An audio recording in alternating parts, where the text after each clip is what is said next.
तुम दिल की धड़कन में रहते, हाँ रहते हो। सो हेलो फ्रेंड, आप सभी का बहुत बहुत स्वागत है सुफियान क्लासेस के यूट्यूब चैनल पर। दोस्तों, आज के इस वीडियो एपिसोड में हम लोग पढ़ने वाले हैं संस्कृत में अनुवाद कैसे करते हैं। जी हाँ मेरे दोस्त, आज हम लोग पढ़ने वाले हैं संस्कृत में अनुवाद कैसे करते हैं।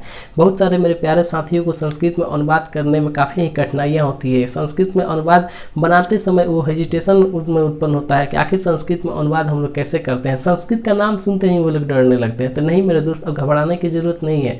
मैं आप लोगों को बताऊँगा कि संस्कृत में अनुवाद कैसे करते हैं। दोस्तों, अगर आप सभी हमारे चैनल पर नए हैं तो हमारे चैनल को सब्सक्राइब कर लीजिए ताकि मैं आप सभी को जो भी वीडियो अपलोड करूं आप सभी के पास जल्द से जल्द पहुंच सके। तो चलिए दोस्तों, हम लोग जानने का प्रयास करते हैं कि संस्कृत में अनुवाद कैसे करते हैं। देखिए दोस्तों, संस्कृत में अनुवाद बनाने के लिए एक नियम होता है और उस नियम के तहत हम लोग को चलना होता है। तो चलिए हम लोग जानने का प्रयास करते हैं कि वह नियम क्या है, आखिर वह नियम क्या कहना चाह रहा है। तो देखिए दोस्तों, वह नियम क्या कहना चाह रहा है उसको हम लोग जानने का प्रयास करते हैं। देखिए दोस्तों, नियम है कि कर्ता क्या है, नियम है कि कर्ता जिस पुरुष और जिस वचन का हो, क्रिया भी उसी पुरुष और उसी वचन की होगी। जी हाँ मेरे दोस्त, ध्यान देंगे, यहाँ पर दिया है कि कर्ता जिस पुरुष और जिस वचन का हो, क्रिया भी उसी पुरुष और उसी वचन की होगी। कहने का तात्पर्य क्या है मेरे दोस्त, यानी कर्ता अगर आपका प्रथम पुरुष एक वचन का होगा तो क्रिया भी हम लोग प्रथम पुरुष एक वचन का ही करेंगे। इसमें से कुछ समझ में आया मेरे दोस्त?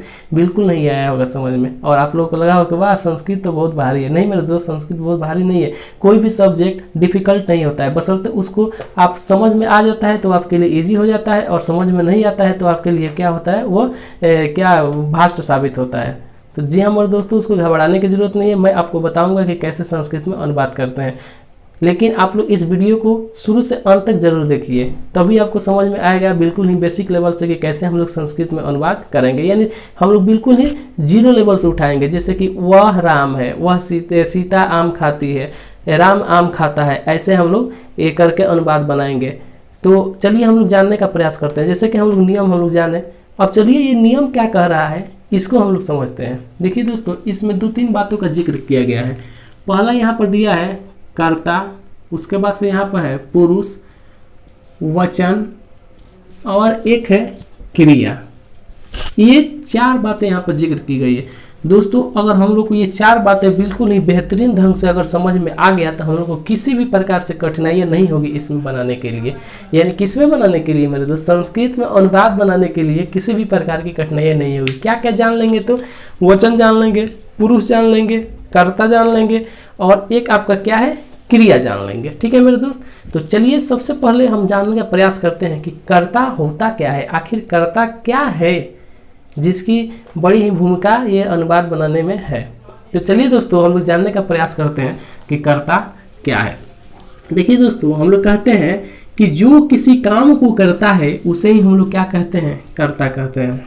यानी जो किसी काम को करता है क्या कहलाता है मेरे दोस्त, कर्ता कारक कहलाता है। क्या कहलाता है, कर्ता कारक कहलाता है। देखिए दोस्तों, इसको समझने का प्रयास करेंगे बिल्कुल इजी वे, जैसे कि अपने भाषा में समझने का प्रयास करेंगे, क्योंकि परीक्षा में भी वहाँ पर लिखा रहता है आपके पेपर में कि परीक्षार्थी यथासंभव अपने ही शब्दों में उत्तर दें। तो देखिए जितना से प्रयास हो सके हम लोग अपने ही भाषा में समझने का प्रयास करेंगे। ठीक है मेरे दोस्त, बिल्कुल किताबी तरीके से हम लोग नहीं समझेंगे, बिल्कुल ही ईजी वे में समझेंगे और चुटकियों में संस्कृत में अनुवाद बनाने का प्रयास करेंगे।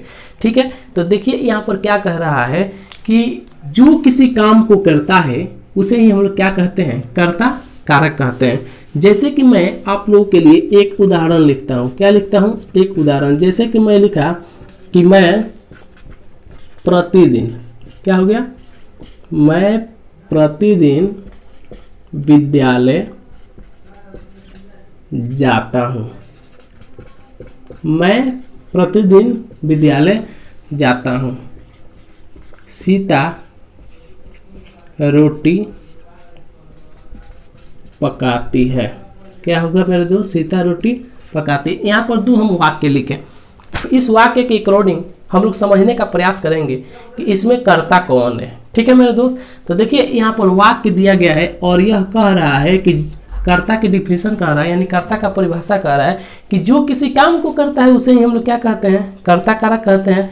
तो यहाँ पर देखिए मेरे दोस्त क्या कह रहा है कि मैं प्रतिदिन विद्यालय जाता हूँ। तो भाई यहाँ पर विद्यालय जाने का काम कौन कर रहा है, तो मैं न कर रहा हूँ, तो यहाँ पर मैं आपका क्या हो जाएगा, कर्ता हो जाएगा। मुझे उम्मीद है कि अभी आपको समझ में नहीं आया होगा और आपको कन्फ्यूजन पैदा हुआ होगा। बिल्कुल घबराने की जरूरत नहीं है।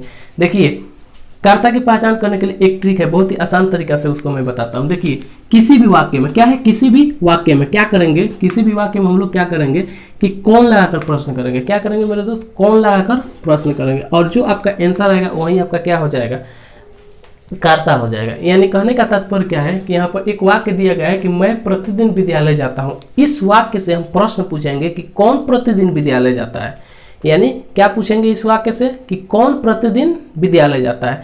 तो जो आपका इसके अकॉर्डिंग आंसर आएगा वही आपका क्या हो जाएगा, कर्ता कारक हो जाएगा। तो देखिए यहाँ पर पूछिए कि कौन प्रतिदिन विद्यालय जाता है, तो यहाँ पर क्या दिया है, मैं, तो मैं आपका क्या हो जाएगा, कर्ता हो जाएगा। ठीक है, यहाँ पर दिया है कि कौन प्रतिदिन, ये यहाँ पर दिया है कि सीता रोटी पकाती है। अब यहाँ पर पूछिए कि कौन रोटी पकाती है, तो यहाँ पर क्या दिया है कि सीता रोटी पकाती है। तो सीता क्या हो जाएगा, कर्ता कारक हो जाएगा। ठीक है, ठीक उसी प्रकार मैं एक और एग्जांपल लिखता हूँ कि मैं साइकिल से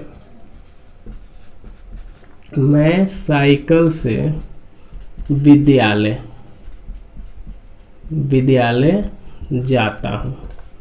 मैं साइकिल से विद्यालय जाता हूँ। अब यहाँ पूछिए कि कौन साइकिल से विद्यालय जाता है मेरे दोस्त।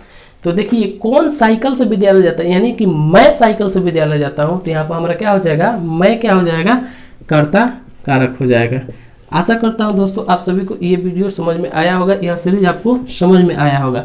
मिलते हैं ठीक इसके पार्ट 2